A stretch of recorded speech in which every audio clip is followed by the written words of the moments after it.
Ladies and gentlemen, I'm Brendan McCord, and I have the honor of introducing somebody I admire quite a bit, our keynote for the defense discussion at Nexus 22. Michèle has the title that is revered most in the startup community, which is founder of both her current firm, WestExec Advisors, which she co-founded with now Secretary of State Tony Blinken, and of a leading bipartisan think tank, Center for a New American Security, where she's now chair. During the Obama administration, Michèle had the title of Undersecretary of Defense, where she brought supreme lucidity and foresight to a host of challenging strategy and policy topics.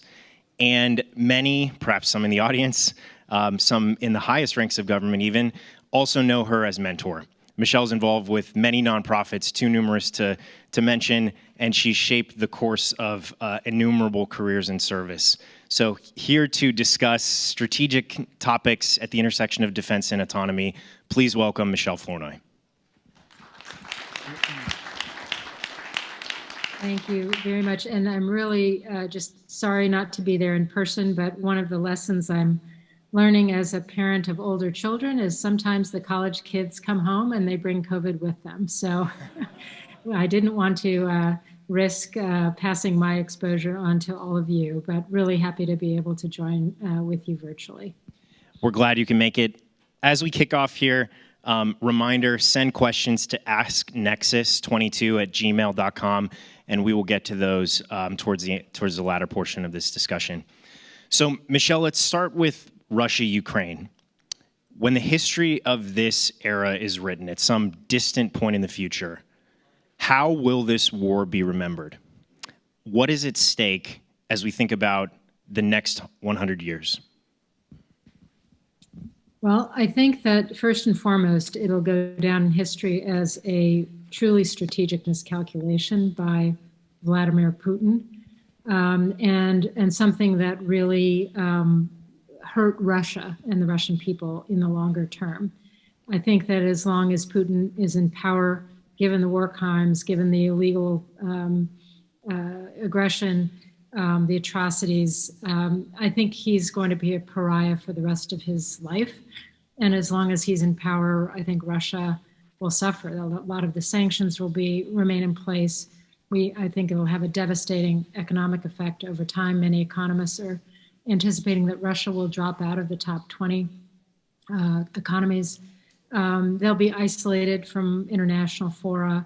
And ironically, this is having exactly the effect that Putin most feared, which is he is going to have a larger, stronger, more reinvigorated and purposeful NATO on his border. So this is a real threat to the European order and frankly to the global order, because how this turns out affects not only the rules of the road in Europe, but the rules of the road around the world. So very high stakes, but I think ultimately this will go down as a major miscalculation by an authoritarian leader. You talked about a reinvigorated and more purposeful NATO. I know one of the things that Putin fears is more broadly a reinvigorated West. And I'm curious if you're optimistic about a renaissance in the West, not just the deployment of the international system to stop the acute challenges, but also to build something lasting, some lasting cooperation for the benefit of humanity over a long scale. I do think the combination of Russia's aggression in Ukraine and China's more assertive, if not aggressive, behavior in the Indo-Pacific region have sort of awakened the transatlantic community to some real challenges that we face. And I do think that there will be closer transatlantic cooperation particularly in tech competition. That's one of the major themes of this conference, but really seeing where can we combine our efforts, align our efforts to actually accelerate technology development that would keep our competitive edge as the West. But I think we're heading towards a more multipolar world. We're heading towards a less integrated global economy. And frankly, there are a lot of countries that are sitting on the sidelines. that have very heavy economic dependencies on Russia to a smaller extent, China to a greater extent. And they are very loath to take sides. And they're sort of sitting and watching how this turns out. So a lot is riding on this. You talked about new forms of transatlantic tech cooperation. Are you seeing any promising models emerge, or is it too early to tell?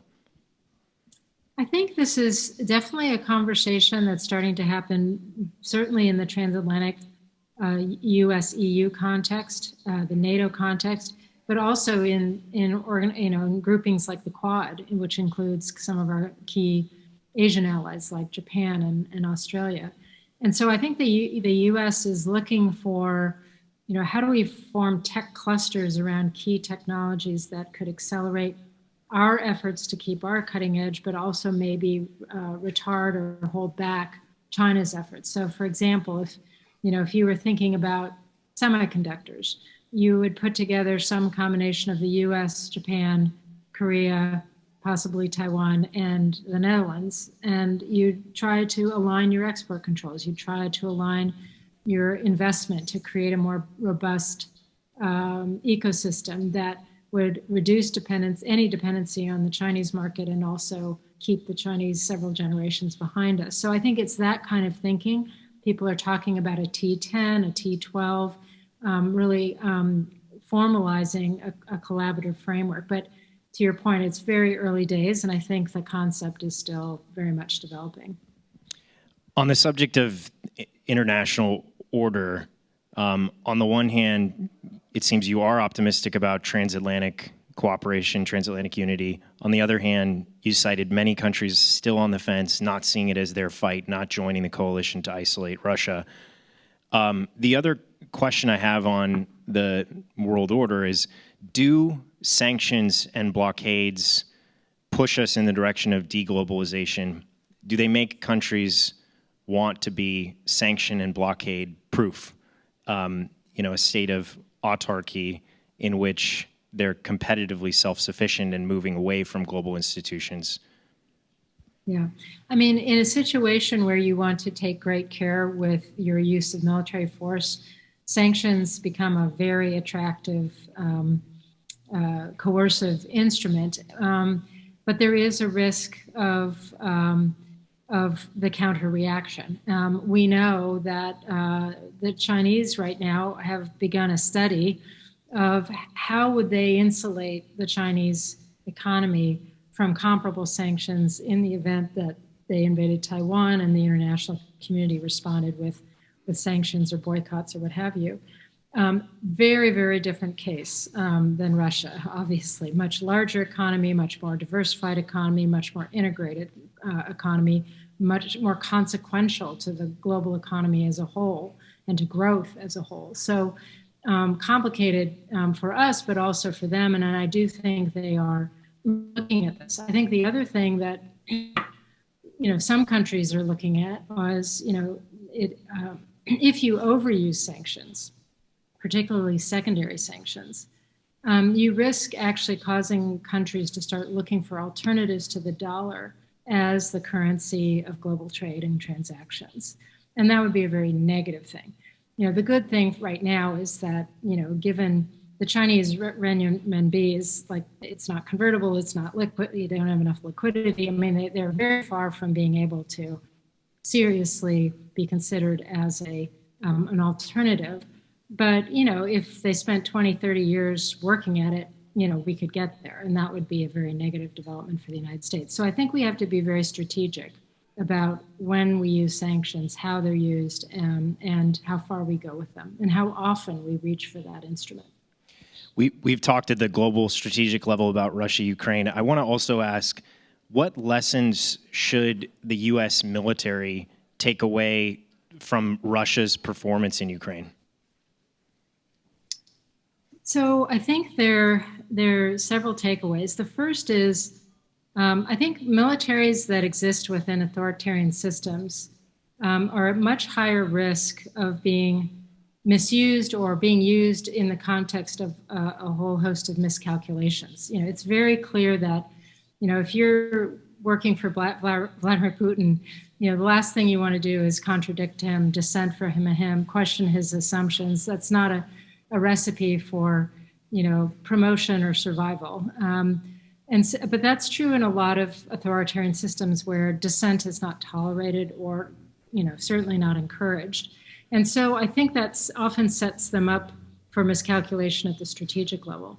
I think you also see in cases, you can also be can also add to some combination of incompetence and corruption. So when you look at the logistics problems that Russia has had, certainly in the first phase in the effort to reach Kyiv, but even more recently when they're operating right up against their own border, those challenges speak to either incompetence, poor planning, corruption that siphoned off resources away from sustainment and logistics, or some combination of all of those things. But my point is the larger systemic problems that affect Russia have an impact in terms of how these forces fight. The same can be said when you look at their training and their personnel. Russia has not figured out how to gain air superiority, despite a superior, Air Force in numbers and months now to do it. They have not figured out how to conduct truly combined arms campaigns where air cover is provided to make ground forces more effective. We even see the ground forces holding back, afraid of getting ahead of their own artillery barrages. So that's a very significant vulnerability. So we have to be careful not to paint other militaries who are untested, who are existing in these authoritarian systems as 10 feet tall. But I think that a lot of the credit actually goes to Ukrainian side, which, we've seen the impact of the asymmetry of interests and resolve. Ukraine is fighting for its homeland, its freedom, its people, their people's families, their territory. And a lot of the, from what we can tell on the Russian side, you have a number of conscripts mixed in, you have very poorly led forces. And that has affected the relative strength of the will to fight on the two sides, which counts for a lot in this kind of situation. So lots of lessons to be learned also in terms of how we've used intelligence, the US, and shared it in this conflict, in terms of how we've really built a very strong coalition and an aligned set of steps in terms of both security assistance, but also sanctions. So there's just a lot of lessons to be plumbed here, and always dangerous to do it when the conflict is still unfolding. But I think we can see even now some of those lessons that will be important to examine in the future.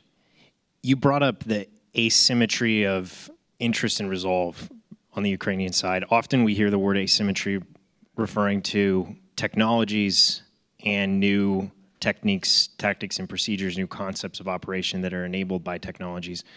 Any perspective on the mix of old and new that you saw or are seeing in Ukraine, or on the role of technology? Yeah, no, I mean, I think after the invasion of Crimea in 2014, a number of NATO countries, the US, Canada, UK, brought in a lot of our special operations forces to work with the Ukrainians and train them and develop operational concepts for asymmetric warfare against a superior conventional force like Russia. And, I would have loved to have seen us do even more, particularly on the equipping side before this crisis. But we did a lot with them on training and advising. And I think what you're seeing now is these the fruition of all of that work, where they've done a lot of very effective sabotage, a lot of very effective hit and run, ambushes, figuring out how to target the key leaders in the command and control chain, taking out key C2 systems and so forth. So they have done exceedingly well. And they've been remarkably good at integrating not only technologies they already knew how to use, but newer technologies. So whether that's been, unclassified intelligence sources or new analytic systems to help them target better or what have you. I mean, they've really been very, very agile in rapidly integrating new approaches and technologies.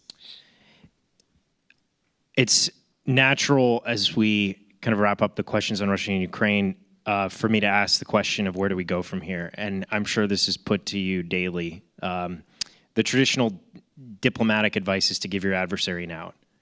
Here, the adversary has maximalist aims. They have a certain dogma for Slavic mysticism, and they're encased in an echo chamber. Should we give an off-ramp? What would that look like? And would it work? Easy question. This is the $64 million question at this point, and I'm sure that many people in the administration and other allied capitals are wrestling with this. I think I would still say the most likely scenario is some kind of frozen conflict in the East, with a sort of line of control with skirmishing across it, but something that is a sort of long, hard slog for a while. But given the Russian failure to muster an effective offensive in the East in recent weeks, given the success that the Ukrainians have in pushing them back in some areas, it's at least plausible that you could have a scenario where the Ukrainians push them back enough such that Putin is truly facing a defeat, not in terms of I'm not suggesting Ukraine can completely expel all Russian forces, but I define defeat for Putin as if he ends up having less control of territory, less than he had on the day one of the invasion. That is a defeat. That is something he cannot dress up and sell to his population at home. And so in that instance, I worry about Putin escalating to de-escalate, as Russian doctrine suggests, whether it's a tactical nuclear demonstration shot, whether it's something else, but to sort of throw over the table and reset terms, basically set the terms of negotiation according to his objectives. So I do worry about that. But in terms of finding an off-ramp right now, I think we absolutely have to try. But we're grasping at straws. I mean, one of the few straws that I see as something to explore is President Zelensky has been very clear that neutrality for Ukraine is on the table. If the war could be ended on his terms, but large swaths of Ukrainian territory in Russian hands is not on the table. So, but we have to find the Venn diagram. But right now, the overlap between the two circles is minimal to non-existent. And so we'll see how that changes as this evolves over time. Let's shift the discussion to China. 2012, you wrote defense strategic guidance that said, we're a decade into a war in the Middle East. We need to pivot to Asia Pacific. 2018 NDS spoke about that. President Biden talked about it as foreign policy challenge number one, interlaced with the 2022 National Defense Strategy. And we have a rare bipartisan consensus on the threat technologically, militarily, economically, even ideologically of China. But an old adversary went and did this. It wasn't supposed to be like this. How does Russia's invasion of Ukraine affect our rebalancing to China? Look, I think as a global power with global interests, we have to be able to walk and chew gum at the same time. We have to be able to focus on helping the Ukrainians defend their homeland and beat back Russia at the same time that we need to be hyper-focused on strengthening our ability to deter Chinese aggression in the region more broadly, but specifically with regard to Taiwan in the future. And I think we have to be able to do both of those things at the same time. At the most senior levels, there is a bandwidth trade-off because they're looking at both issues. But much of this work is being done by different people in the DoD, in the White House, in the State Department, and other institutions. So we should be able to keep the ball rolling. And I think you see a concerted effort by the White House to do that. I mean, whether it's the Quad summits that have been happening, Biden's upcoming trip to Japan and Korea, the ASEAN meeting that was just hosted in the United States. I mean, there's a steady drumbeat of continuing to focus on the Indo-Pacific, on strengthening those alliance and partner relationships, and on building up our collective capacity to deter China.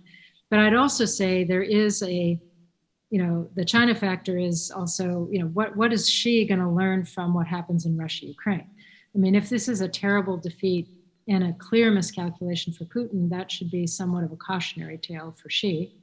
If it's a great victory for Putin in the end, which I think is unlikely, but if it is, then that could be emboldening. It could be reinforcing of a lot of the narratives that Xi promotes. U.S. is in decline. The allies. Those alliances fracture and fray over time. Now is our moment. Et cetera, et cetera. So, how Russia-Ukraine ends up actually will have some impact, not determinative, but some impact on how Xi calculates his options, political, economic, and military vis-a-vis Taiwan in the future. So you think the rebalance focus remains, it'll take some oxygen out of the National Security Council, not to trivialize the issue, but we are rebalancing, and you talked about how it impacts Xi's calculus as it concerns Taiwan. Do we have confidence that with the force we currently have, or the force we have planned, that we can deter and, if necessary, defeat China? I think most of the publicly reported war games and those that have been shared with Congress show that the planned force does not give us a comfortable margin, in terms of risk, vis-a-vis deterring and defeating Chinese aggression in, 10 years from now. So the message has been pretty consistent and pretty clear that we have to invest in additional capabilities and additional concepts if we're going to be successful against China in the future, that we cannot rest on our laurels, and tell ourselves, well, we have the best military in the world, and therefore we will naturally win against China. China's investment in asymmetric capabilities and their approach to warfare is going to challenge some of the basic premises of how we've traditionally fought. Whether it's, we're not going to be able to establish domain superiority early and then keep it and have freedom of action. It's going to be contested. We're going to have to fight our way through it.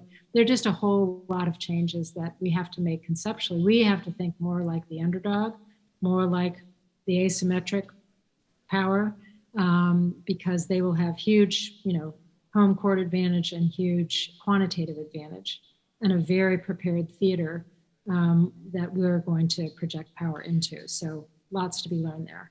So you talked about the home court advantage, the quantitative advantage, the advantage of going to school on us for 20 years since the Gulf War to watch our way of warfare, albeit in counterterrorism focus.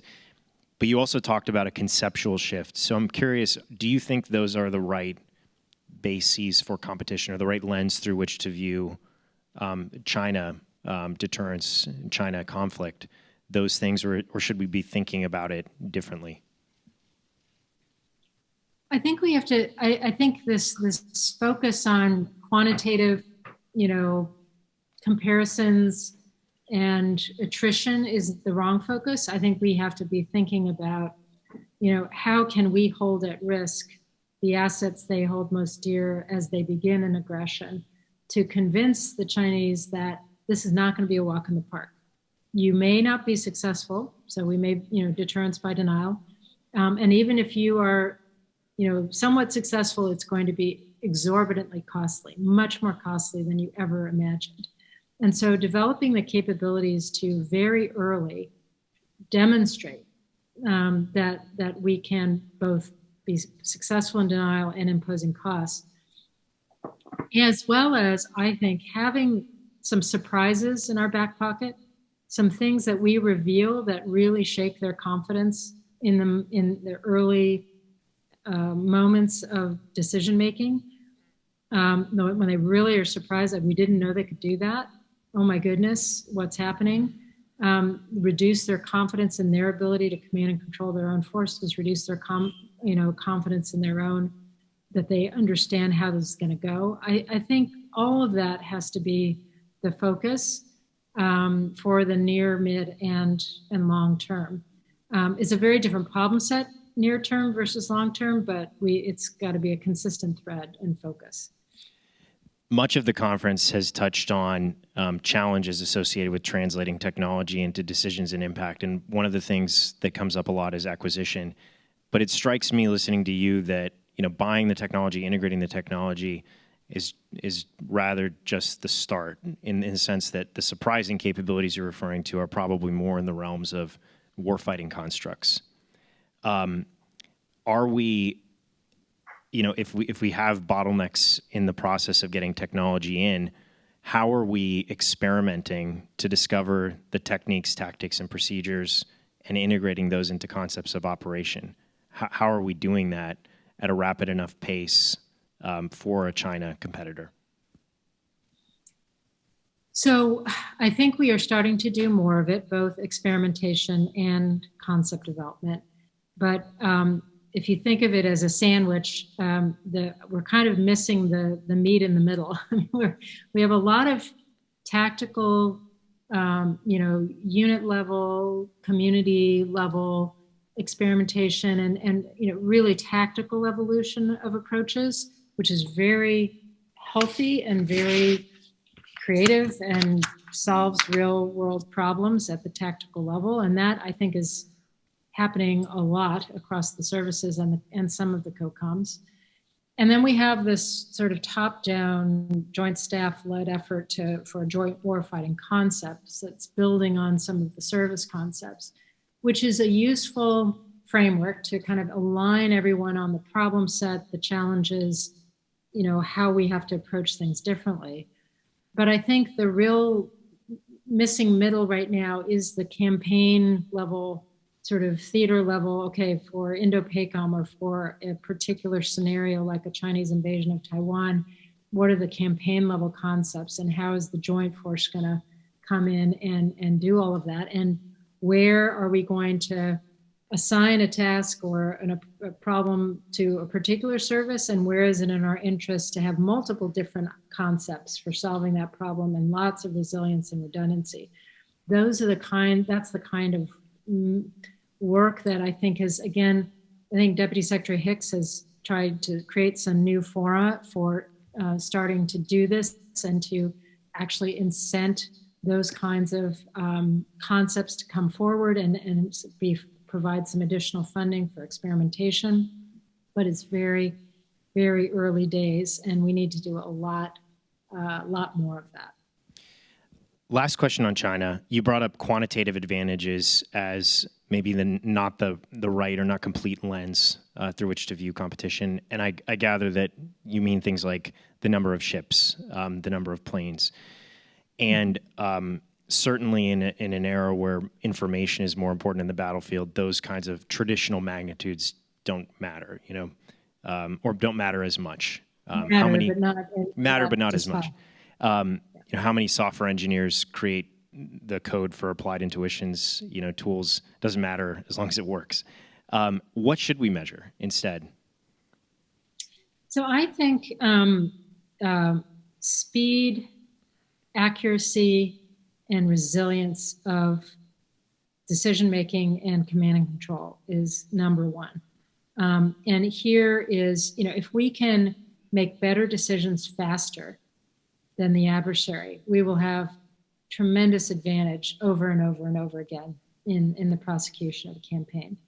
And that means taking what's mature and further maturing it, but leveraging AI and machine learning in support of as decision support tools to help us have a better picture of the battlefield, better picture of our own assets and their potential targets, better ability to make quick decisions and gain advantage that way. I also think it's critical. We can buy back some of the quantitative capacity through human-machine teaming. So, if you have a U.S. attack sub that can control dozens, if not 100 or more undersea unmanned vehicles, that gives us a lot of capacity in undersea. Same in the air, same, for a variety of purposes and concepts. So that is another place where I think there's low-hanging fruit that, again, within the next 5 to 7 years, we could field a very different force if we put our mind to it. And I emphasize the 5 to 7 because, right now, President Xi, he's worried about COVID, which is out of control. He's worried about slowing economic growth. He's worried about the 20th Party Congress and whether he'll just get one more term or be made, party leader for life, looking more like the former now than the latter. But at some point, when he's through this period, he's going to focus on his legacy. And he's spoken over and over again about the reunification of Taiwan, kind of rogue province, with mainland China as a legacy issue. He will start by continuing to political coercion, shrinking their international space, deepening the economic ties between Taiwan and China, so sort of economic absorption into the Borg, if you will. But if after several years of that doesn't work, and he sees the United States and our allies actually setting this theater more successfully in a more robust manner, having new capabilities that could make his job much more difficult, there is a window in that 5 to 7 year period, maybe not even 5, where he could say, I now is my best time is now not on my side, and now is the time to go. We have to use the next few years to work with what we have and work with what's most mature and emerging to fundamentally strengthen deterrence so that he thinks twice in that instance, if he's ever tempted. I'd like to shift to talent and autonomy in the Department of Defense. And earlier today in a panel, Nick Sinai said something to the effect of, if he had one policy change that he could make or one policy focus area, it would be talent management. I'd love to get your perspective on things that that we should sort of start doing, stop doing, or keep doing in the world of talent management, and with particular emphasis on technical talent. Yeah, well, first of all, amen to his comment. So I think first, there's several aspects to this. Number one is we have to make better use of the talent we have. And I'll give you 2 examples. One is when you think of the young officers coming out of the service academies, the ROTC, NROTC programs, 2/3 of them to get the scholarship are STEM grads. They're studying STEM fields. When they become officers of the line, there's all of that is forgotten. It's like it's irrelevant, except if you're like a nuclear physicist in a nuclear navy or something. But for the most part, the services do not manage STEM talent for STEM careers. There is no way to progress as an officer to flag or general officer as a technologist. There is no career path that makes any sense. So we aren't using, and that's the same is true at an enlisted level. We give people all of these tests for acumen and affinity, and then we don't do anything with it. And so, there's the Army is doing an interesting experiment with the software factory out at Army Futures Command. They're taking those enlisted folks who tested as being very technically astute, and they're training them as in-house software developers. Great initiative. So use the talent we have better means knowing what we've got, creating career paths where people can excel as technology leaders, and then allowing them to manage their careers to be that.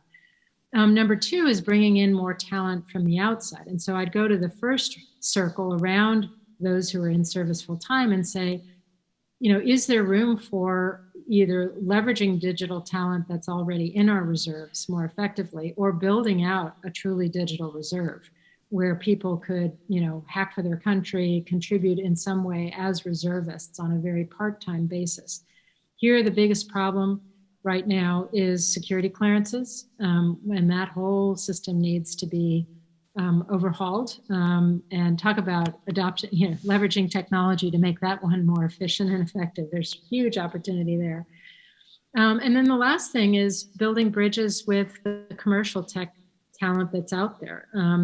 It's one of our greatest strengths as a nation, making it easier for people to take sabbatical time, come serve in government for a tour, come out, maybe come back at a more senior level down the road. People like Nant, who was just moderating the panel. We need to have 1,000 people like him serving in the DoD, not a handful.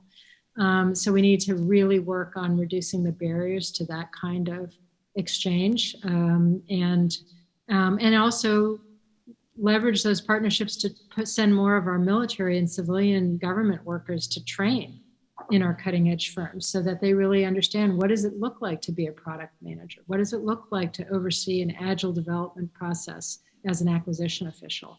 How do I do that in a way that fully leverages the flexible authorities that Congress has given me to get to better adoption faster? So turning up the dial on technical acumen in the department through identifying, cultivating, bringing in new, makes all the sense in the world to me. And I think you would agree that it goes beyond software development into acquisition and program management and other areas. I do want to kind of play the devil's advocate here, just to texturize the discussion. So if we have a lot of folks that we've identified who can write code, or we bring in, how do we mitigate the risk that we'll do what I think Jeff Bezos called undifferentiated heavy lifting, which is to say work that's very complex, doesn't always seem it at first, but is very complex and gives little advantage. And B, how do you mitigate the chance that we'll miss, the greatest strength of, America, which is the private sector? I think we have to it's a really good question. I think we have to have sort of clear guidelines of what we try to do in-house and what where we need really cutting edge capability at scale, and we need to go outside DoD. So the in-house stuff is things like, and I think this is the Army concept. It's like, if you need someone to write an algorithm so that you can, build a better dashboard or create better data analytics for your bosses to make better decisions with the data they have. I mean, there's a certain amount of in-house tweaking or customization or addition. It's more of like an upskilling your workforce to start really leveraging the data that's at their fingertips and doing simple ML and work to automate processes that can now be done by machines that don't have to be crunched through by human beings. So that's the sort of thing, if you've got the skills to do that in-house, that's great. You should leverage those. If you're saying to me, what do I need to do Project Maven, or what do I need to do to build the best possible AI decision support tool for Indo-PACOM, that's not going to be something you do with in-house. You want the absolute best in our innovation ecosystem to be focused on those cutting-edge, high-consequence problems. So I think we just need to differentiate between what's the smart, efficient, kind of upskilled approach to doing basic day-to-day functions in the department that in a digital world, versus where do I need cutting edge capability to really give me an edge? And there you want to leverage that ecosystem we've talked about. Yeah. So one more question, and then maybe a parting small question. So Nick's number one policy, focus was talent management. If we took that off the table for a second, and the question was, we sort of get the sense at conferences like this that the field is moving very fast. What's possible at the frontier is staggering, and yet there's a large and growing gap between that and the things that are actually in use in the military. And so, if you could, snap your fingers and enact a system-wide change to help with closing that gap between what's possible and what's actually in use in military operations, what would you recommend, or what would you do? I would say a separate acquisition track focused on rapidly acquiring and scaling commercial defined technology or dual use technology and bringing it into the DoD at scale. And that there may be some additional authorities, but I think we have a lot of the right authorities already in place. It is a bridge funding problem. Right now, I'm sure your previous panel talked about this. You're the darling of the demonstration, or you win the prototype contest, and then you're told, well, we'll try to get you into the program of record maybe in 18 to 24 months. Well, that's not viable. That's not going to keep that cutting edge commercial company, especially if it's a startup or relatively small. It's not going to keep them in the game with defense. So we have got to figure out some serious bridging funding and mechanisms to get companies across that valley of death. But we also it takes a fundamentally different set of skills and risk tolerance from the people overseeing the acquisition. And here I've written about creating a sort of green berets of acquisition, where you really train people in agile development, procuring software-defined systems, emerging technology systems, and they understand how to do an agile process and and how to manage failure, learn from it quickly, ensure that that it informs the success going forward, and to more rapidly scale capabilities into the hands of the warfighter. So it's all of those things, and it's possible. It is possible with the right focus and attention and leadership. And I think I would love to see the department pick a handful of areas to pilot this approach, show that it can be done, and then I think it was Chris used the term 10x as a verb. I love that, and then 10x it, really as much as possible. Thank you very much, Michèle. We are about at time, but I appreciate the remarks, and I know the audience does as well. Thank you.